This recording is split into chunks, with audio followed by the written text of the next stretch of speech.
I won once again. Good morning to you, distinguished guests, ladies and gentlemen. Thank you for joining us through our technical sessions of the 5th CIPM International Research Symposium on HRM 2021, organized by the Standing Committee on Applied Research and Knowledge Center.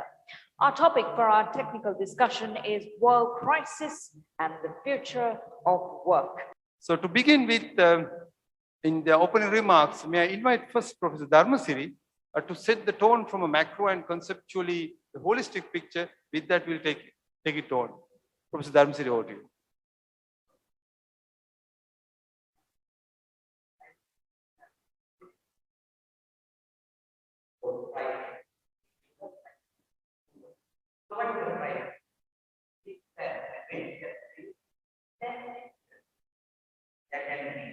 Nature-made crisis, there can be man-made crisis. In fact, Sri Lanka had been witnessing so many crises if you look at the past. If I remember 2004, Boxing Day tsunami was a nature-made crisis where we had to go through intense discomfort.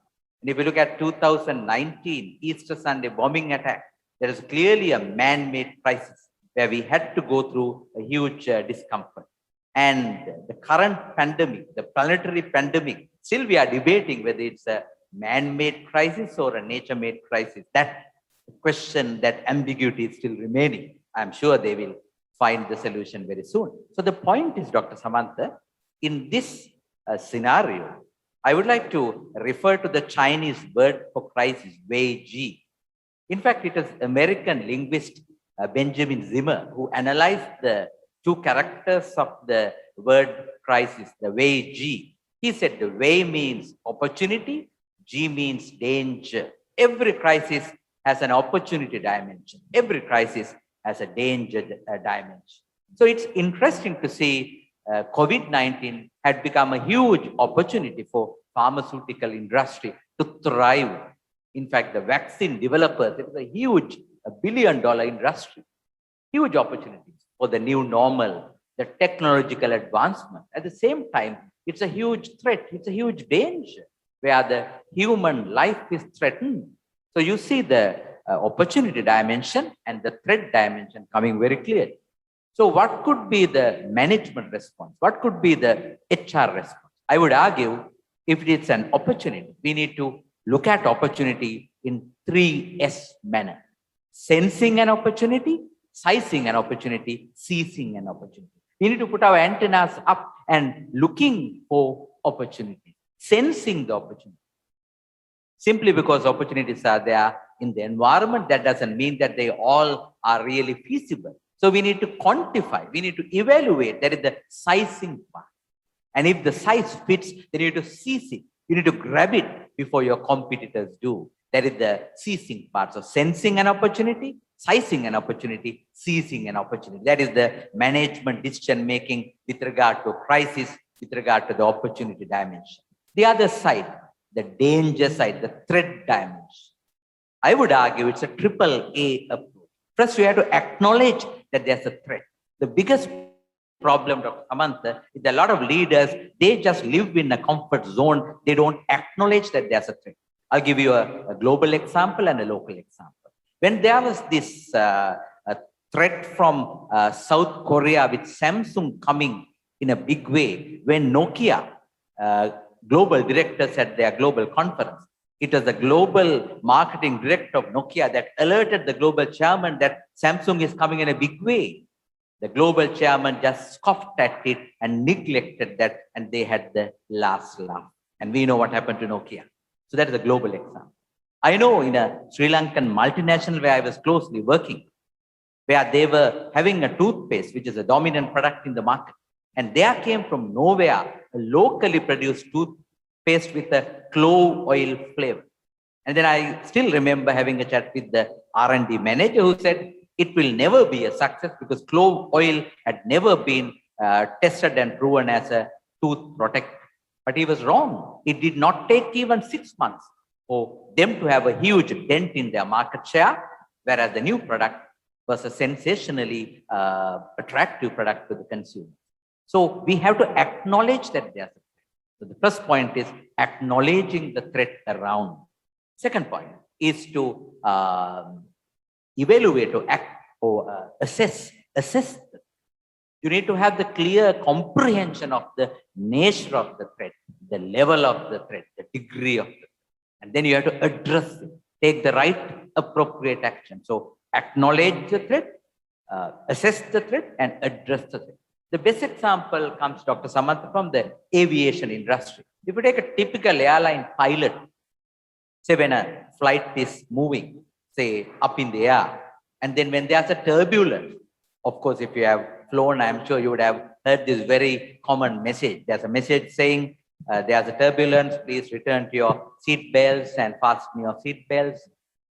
So captain has switched on the seat belt sign. So that is the first message.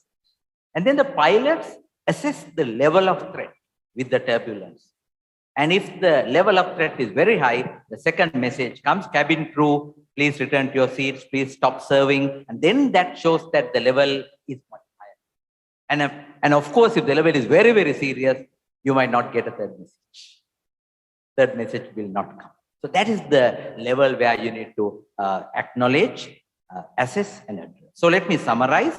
With regard to opportunity dimension of a crisis, you need to sense it, size it, and seize it. Whereas if it, say with regard to the threat dimension, you need to acknowledge it, assess it, and address it. So coming to the COVID scenario, I think we have both sides.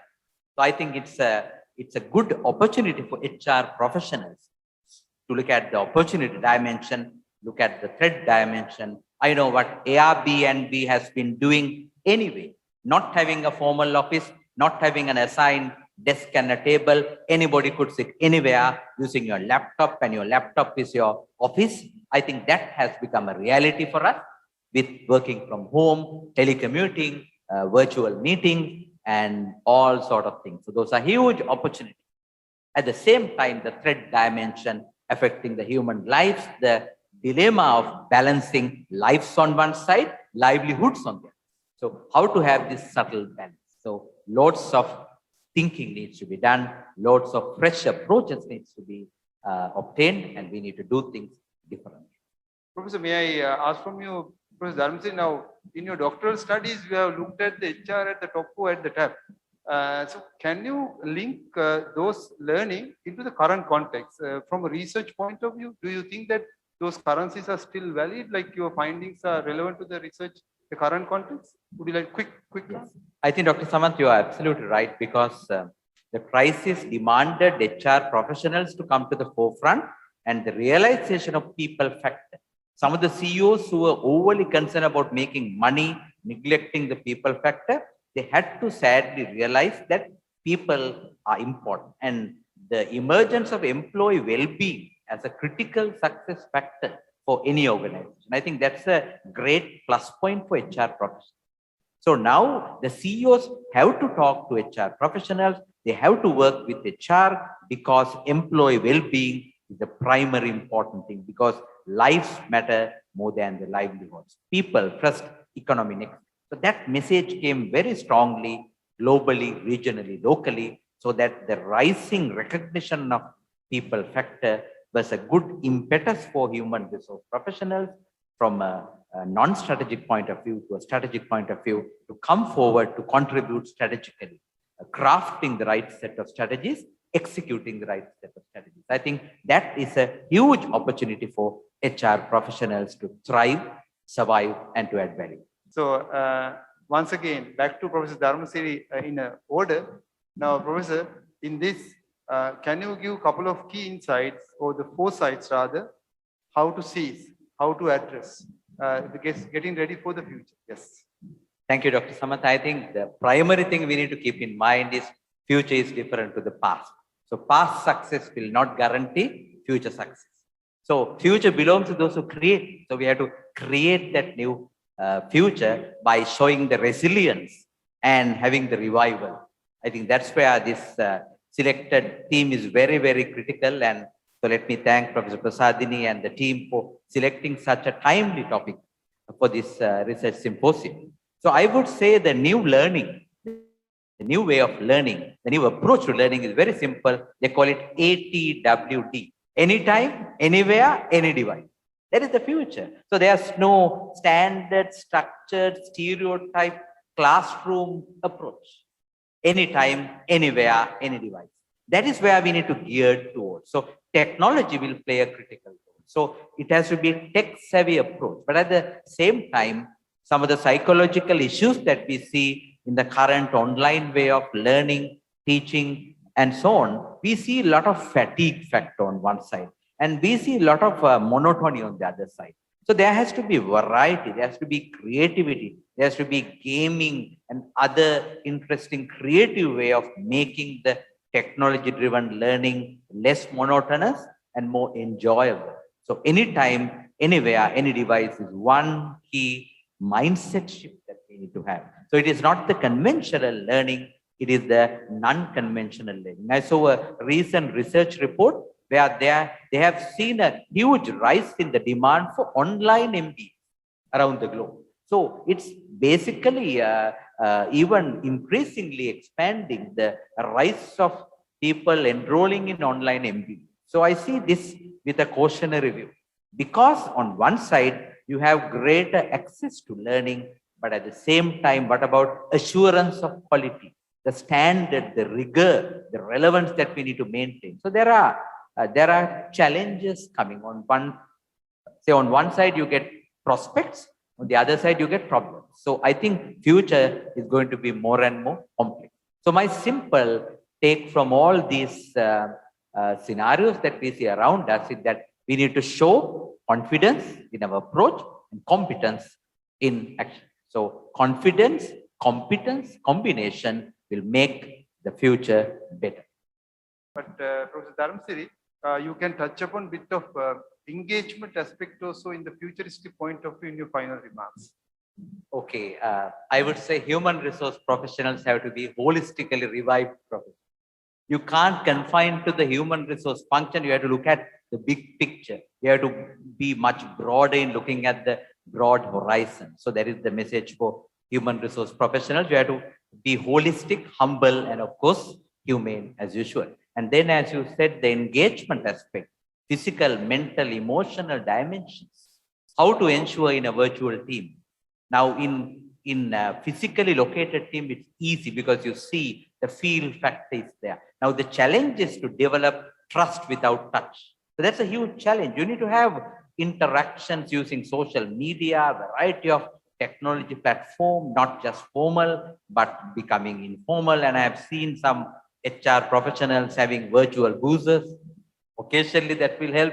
So some kind of that informality has to be built in, because if you have a typical meeting, Dr. Samantha, we have a chit chat over a Kit Kat. We have some gossip, and sometimes the government bashing, the president bashing, they have become the national habits. So you need that relaxation in the middle of a serious conversation. So with technology, with Zoom meetings, otherwise it will be just a doom, not a boom. So we need to have that balance between formality and informality, the balance between seriousness and fun-loving nature.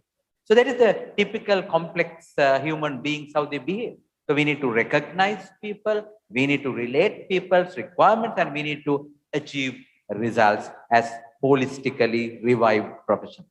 Thank you very much, Professor Dharmasiri.